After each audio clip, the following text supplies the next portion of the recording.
Welcome back to part 2 of the podcast. I'm Jeffrey Madoff here with Dan Sullivan, and we're going to talk about anything and everything. Yeah.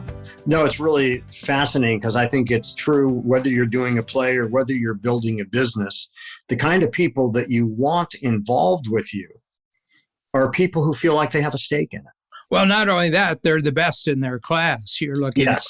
They're at the top of their talent. Yes. They're looking for each of them in their own way because they're very different in what they bring to the overall result. They're the masters of that realm. So once you give them what it looks like when it's finished, I mean, the biggest thing that I can do, I said, I'm going to tell you something I'm very excited about. It's a result. And the day we achieve it, it looks like this, it looks like this, it looks like this, it looks like this. What I'm saying is that this is true. This is the amount of money we make. There's a whole series of measurements. But nowhere in my description of the project am I telling them how somebody else is going to do it. I'm depending on them to bring their skills to it. And I said, because if someone tells you what they want done and then tells you exactly how they want it done, it's not very motivating. That's right. Not to good people. No. And there are those, by the way, that wait to be told what to do. And those, to me, are not major contributors. They're not very. That's right. Yeah. So when we were about to go on stage for the workshop that you and Bab saw, one of the actors said to me, we're all together. And one of the actors said to me, it must be very exciting for you. You are seeing your baby come to life on stage. And I said, well, this is very exciting for me, but I don't see it that way. And she said, what do you mean? And I said, I gave that baby up for adoption to Sheldon, the director. And then you guys, through your interpretation and your talent, bring that baby to maturity and adulthood. So now I'm just a member of the audience who's watching this happen. And I think that in many steps along the way where I learned, a big lesson from Sheldon, our musical director, Shelton Beckton, is so fantastic. All of them operate in the same way, which is you get the people enlisted so they feel a part of it. And in fact, of course, they are. And I always wondered, why would you hire people and then not listen to them? Yeah. But I see a lot of businesses where that happens. Well, I see it in every field of human activity. Right. Yeah. Right. Yeah. And I think that, where you get the most from people is when you are with those people on the journey. Mm-hmm. So I think it's really fascinating. So you find the best people. Yeah. Just to recap here for a moment, you find the best people by getting people who are enlisting in the dream. Yeah. You're putting together the script or the hymnal or whatever you want to call it that we all sing from, but everybody can offer their own contribution to it that makes the whole thing bigger and better. It's, part of the philosophy that we're selling to the customers, but it's also the philosophy. And one of the things that I think is very, very important is that the clients listen to what we say. In other words, the ideas that we present in the workshops. And they go through the thinking exercises to create their own plans. But I'll tell you, I know for a fact that they're watching us. That's only half their brain. And the other half of their brain is devoted to everything that he's telling us how to run our organizations. Is that how they run their organization? And there's this front stage, backstage congruency. And one of the things that I do is that everybody in our company, and we have 120 right now coming out of COVID. We're about 120. We were 130 when we went in. So we're fairly good. We kept a lot of strength. But everybody's got to be in the workshops. Like everybody who works for a strategic coach, the least would be once a year at least, and most of them are 4 times a year. They have to be in the workshops, and they have to participate in the breakout groups when the clients get together. The team members have to go and be in the breakout groups. And I said, I want you to listen to how they talk about their lives. And I want you to listen to how they talk about the successes they're having. I want you to listen to the problems they're running into. Okay. And understand that our entire business is just devoted for them to have a grips on those two things. Okay. What it does is it keeps your company from becoming a bureaucracy. So my definition of a bureaucracy is where people in the backstage are completely disconnected from the front stage. Which I see in businesses all the time, by the way. Oh, yeah. There's a point of size where we just happen to have this unique thing called the workshop. It allows 5 or 6 team members at a time to show up in a room where there's 40 or 50 clients. So they fit right in. But I remember at the end of the year, we have a rule that in the course of the year, you have to have attended your workshop. And we have some workshops in December where we'll have 15 staff members sitting at the back of the room. And the clients will say, how can you do this? How can you have them off for an entire day? I mean, you're paying for their salaries. I said, I am. But I said, their being here means that they're staying in touch with what the value of their work is.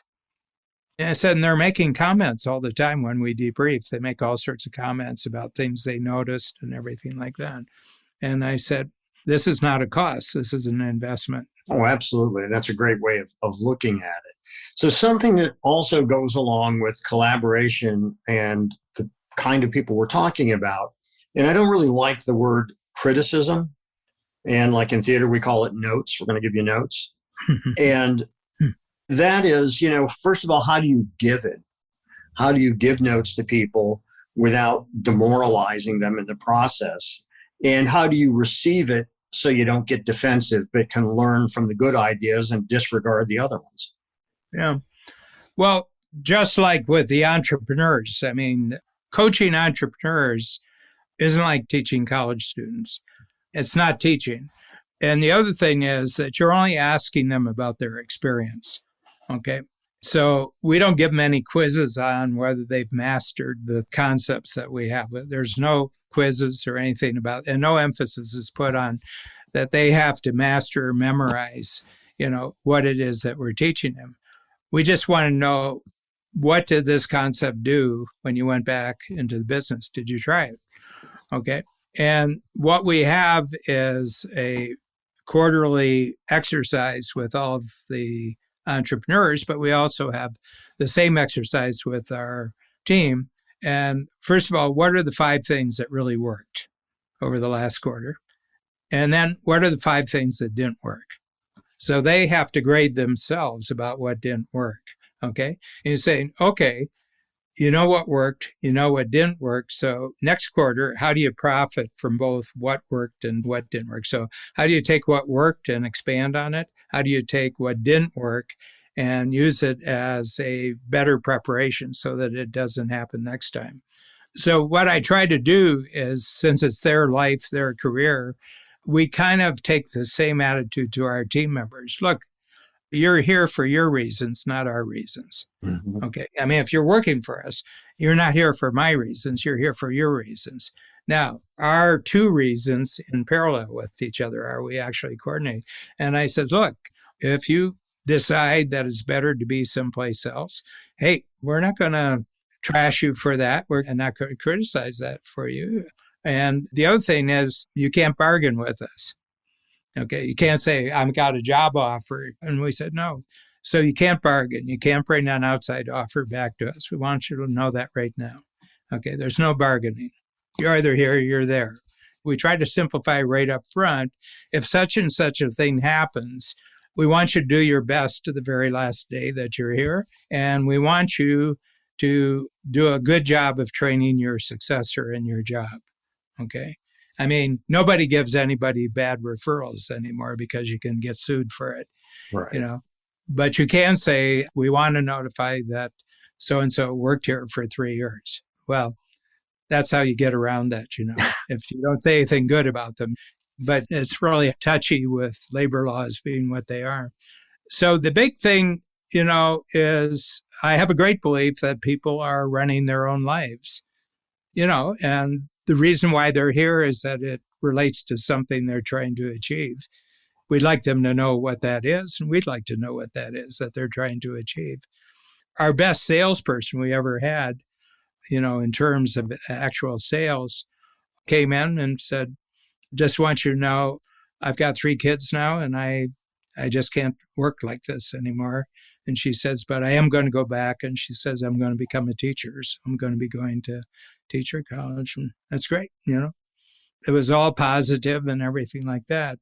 And, you go on with things. So this sort of follows as I think a good maybe final point in this realm, which is you've witnessed a lot of companies that lose people. Mm-hmm. Is there any kind of a common thread or mistake Mm-hmm. that you see companies make that their people are often heading for the exits, or they don't get the kind of people that they want? What, from a management point of view, do you see as the mistakes and ways to correct those? Well, I think the big thing is how the entrepreneur sees himself or herself. And that is, it's very, very crucial. And you use the word manager. I'm not a manager. I'm not a manager at all. Babs is not a manager at all. And there's all sorts of tests and profiles that you can take, which kind of indicate that neither of us are managers. Both of us are leaders. My feeling is that in a really good company, you have to have both leadership and management. And what we try to do is to keep the two separate. What are the distinguishing characteristics between being a leader and being a manager? Well, I'll start with the manager first. The manager is to make sure that everything that is presently in play, the work that has to be done, the money that has to be brought in, that's a known factor. And they're 100% responsible for bringing in what's in play. So we have sales managers, we have marketing managers, we have production managers, and they're not creating the future. They're simply maximizing the present. So managers do not create the future. Managers make sure that you maximize what you have available. The job of the leader is to create the future beyond that, the bigger future beyond that. Interesting. And so what is the mistake that you see entrepreneurs make in terms of the people that work for them that is most common? And what would you say is the remedy for that, other than a personality transplant? Yeah, well, it's not being clear between the two functions, and then trying to combine the two functions where you're really good at one and not good at the other. So you might be a good manager, but you're not a leader. Okay, so things are well run. It's just that things are not getting bigger. Okay. And the other one is that you're a leader. And I think this was probably the Steve Jobs thing. He was a leader, but he wasn't a manager. Mm-hmm.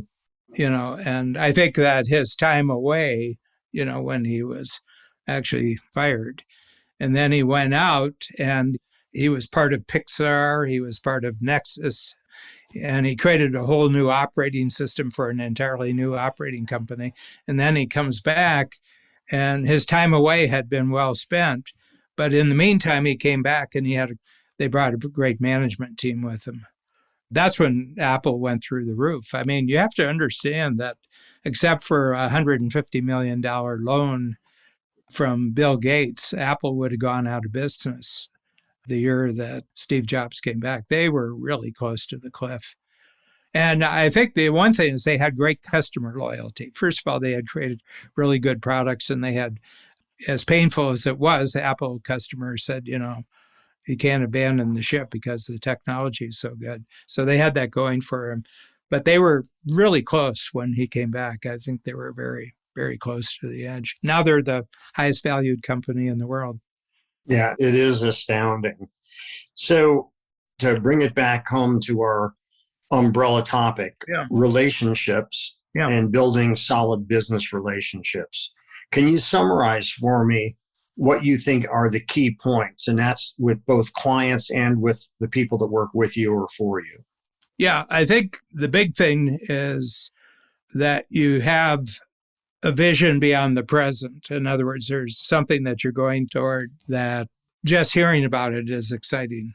I mean, if you're not building something that's exciting, not only for you, but for other people, which means that it has to be exciting for the marketplace, for customers and clients. And it would be exciting to be part of an organization to do that. I think you're dead in the water if you don't have an exciting vision. Then the other thing is that you're not depending upon other people buying it for you to be sold on it. One way or another, you're going to get there. You're just giving them an opportunity to be part of it. Okay. And the other thing is that once they're hired and we work out how it works, then they're in control. So I just like another distinction I bring in, that I am not in control of strategic coach from a front stage standpoint. I'm not in control. I am in charge. Okay. And I like to make a distinction that's the same distinction as between leadership and management, that leaders are in charge, and there's sort of an electrical. When you say charge, there's a sense of electricity, there's a sense of motion, there's a sense of movement. That's my role. My role is to be excited about the future and to communicate that excitement, okay, and to know what belongs to the future and doesn't belong to the future. Like there's standards that go along with that. That's opposed to being in control. Managers are in control, okay, and you want them to be in control.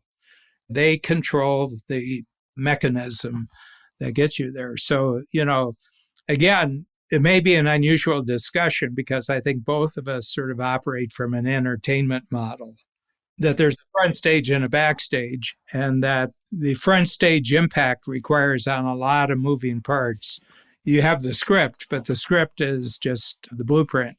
And then what do things actually look like depends upon people who in their area are much better than you are. Which is important to surround yourself with. You got to be surrounded by people who are much better than you in everything except the thing that you do best, which is give powerful, motivating purpose. I think that's been great. That was a great sentence to end that on. I think this is a good one to, when we get the recording, to send out to your team. Yeah, I think if Gord goes through this, he'll break it up into. Yeah, I mean, it seems to me that we touched on a lot of interesting areas. I love some of the distinctions that you drew between being in charge and being in control, and that the leadership is about creating the future. Yeah. Where management is maximizing the present. I think that stuff is really great because I don't think a lot of people think that way. Yeah. Which is why you command the big bucks, Dan. Those distinctions are really good. Well, yeah, we can talk about the money aspect of it, in our next thing, because, money is very subjective. Next time, what I'd like to talk about is what is the proper amount of money that you should make for your entrepreneurial efforts. What's the right pricing? Anyway, so I'm interested in this because I've just spent the last 6 days reading how the whole notion of the pricing mechanism of the marketplace developed, which is, I think, the highest form of, they talk about artificial intelligence. We already have the greatest source of intelligence on the planet that operates every day. And it's the pricing mechanism of the marketplace. People say, what's the pricing mechanism of the marketplace? How willing are you to pay or not pay for what you want today? Times 8 billion people. Yes, and the context in which you're viewing that. Yeah. And determining the value. Yeah. Yeah. And I will tell you, the more that what you're offering includes a bigger and better future, the higher the price. Mm-hmm. Yeah. Whether that's helping you get rid of bad breath, unwanted pounds, or a new app. I mean, I think those things are eternal in terms of human nature and what they're looking for. Yeah. You're always selling an experience that's going to happen in the future. Mm-hmm. Mm-hmm. Yeah. And that can, whether it's the next one or after, is getting into brand and just what that is, because that's kind of the overarching story, so to speak. Yeah. We've got a really terrific brand specialist in the program now. She's from Newcastle, Great Britain. And she's got Fortune 500 corporations, and she has very specialized entrepreneur.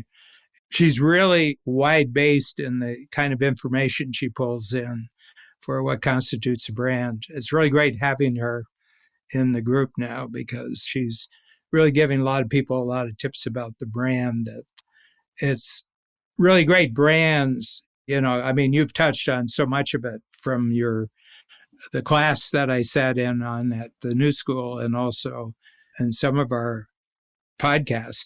But it's really, really that you're conjuring up a future that other people can imagine themselves in. And it's a very positive future. And it's very, very emotionally connecting for them. And I think that's the key, is the emotionally connecting. Yeah.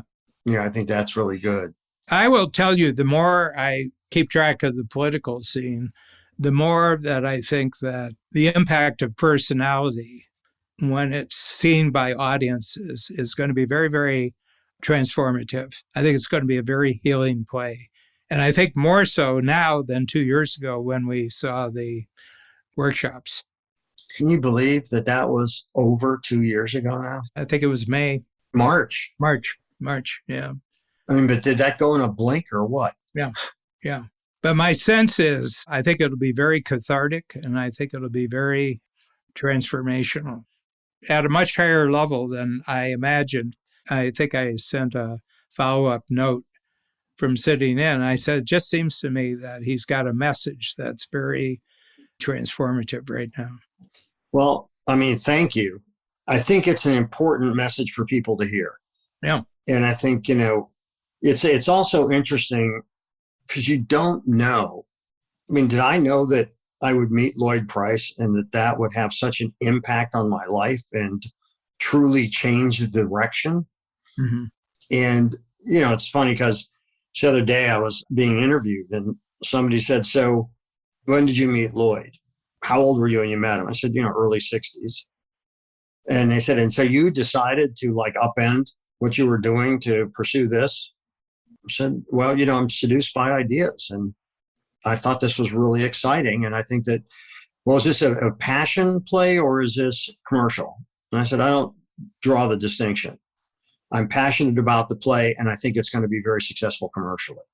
Yeah. People look at things as binary all the time. The whole thing is that the questions say more about the interviewer than they say about you. No, you're right. You could ask a question. So how were you looking at things where you already had a full career in, and now you saw the possibility of something really big? Right. That would have been a much better question. Yes. But unfortunately, you weren't the one asking it, Yeah. Because that's how you think. Well, there are such cliches out there, about, there's a thing that 60 years old means something. Right.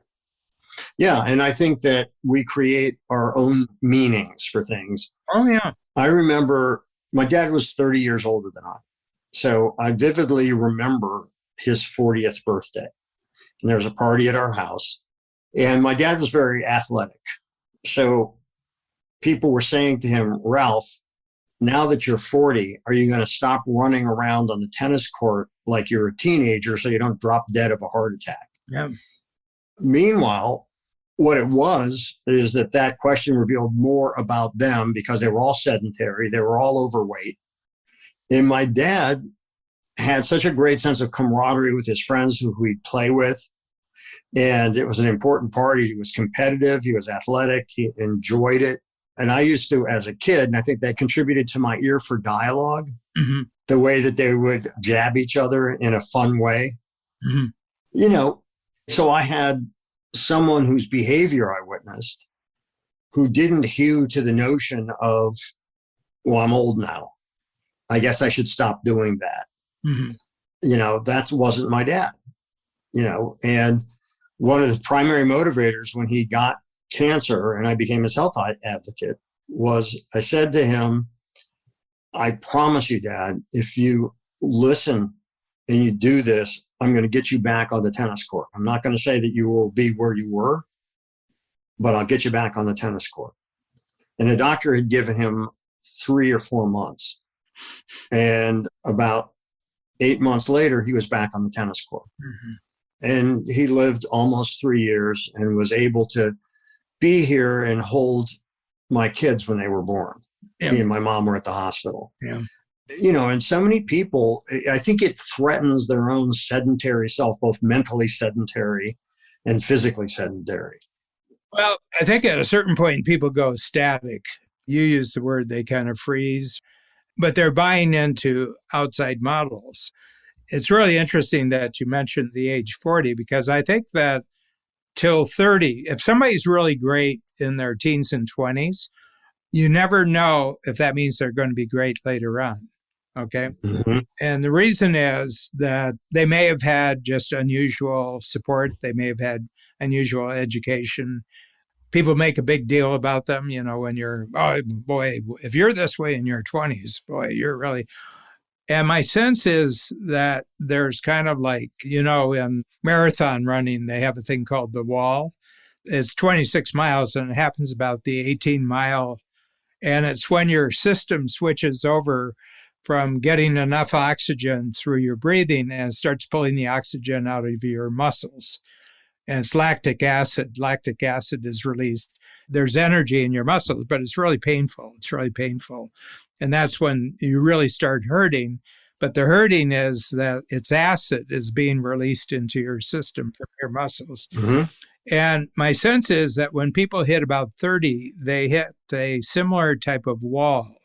And that is that people say, okay, we've gotten you off to a good start now. Now you're on your own. And I think between 30 and 40, and you'll think back to what the decade was between 30 and 40 and what was happening. Worst decade of my life. Okay. And my sense is that, yeah, you're a star, but you're a star in a generation. And the only question is, by the time you're 40, are you just going to be a representative of that generation like everybody else? Or are you actually going to be something special? So I always take special after 40 more seriously than special before 30. Yeah. Well, and by the way, I think that's one of the huge things that pursuits that depend on youth, like athletics, why so many people's lives crash in spite of making fantastic amounts of money. Oh, yeah. Because they aren't competitive in that world anymore, but they aren't equipped to do anything else. Yeah. It was interesting because when I met LeBron, his mentor was Warren Buffett. And he did not want to make the mistakes he saw so many professional basketball players making, that they're making $25 million a year. And by the time they're 36 and their career is over, they got nothing left. Yeah. One of our coaches was the financial advisor for the National Football League Players Association. So this is the association of the players. And they're the ones who push for pensions, that they get pensions and everything like that. So it was from 1970 to 1995, so a 25-year period. The average retired NFL player declared bankruptcy 18 months after his final game. Mm. Of course, back in the 60s and early 70s, a lot of these guys had to have jobs in the off season. Yeah. Because they were, I remember I was reading Y.A. Tittle was making $37,000 a year. And now, of course, when you see what they make, it's a whole different world. Yeah. One of my clients for about 3 years was a guy named Jimmy Sexton. And Jimmy Sexton is considered probably in the top 5 of football agents in the United States. He's so smart, he doesn't represent players anymore. He represents coaches. Like the football coaches are the highest paid government employees in the United States. Top coach, like Ohio State, Alabama, just with straight salary, they make about $8 million, and then they've got all sorts of residual deals. But a coach's career is a lot longer than a player's career. But when he was in the coach program, he was representing NBA players. And he had just inherited a player, Hall of Famer. He'll be in the Hall of Fame as soon as the time after his retirement. It's 5 years after retirement. But he was Hall of Fame. came right out of high school in Chicago, played at 18, made the All-Star game when he was 18, made the All-Star game every year during his career. And so he took him over at about the 5-year mark of the guy's career. And the reason was he had to fire his previous agent. So he took it over. And the first thing he does is kind of does an inventory of what the guy's finances are before he even accepts him.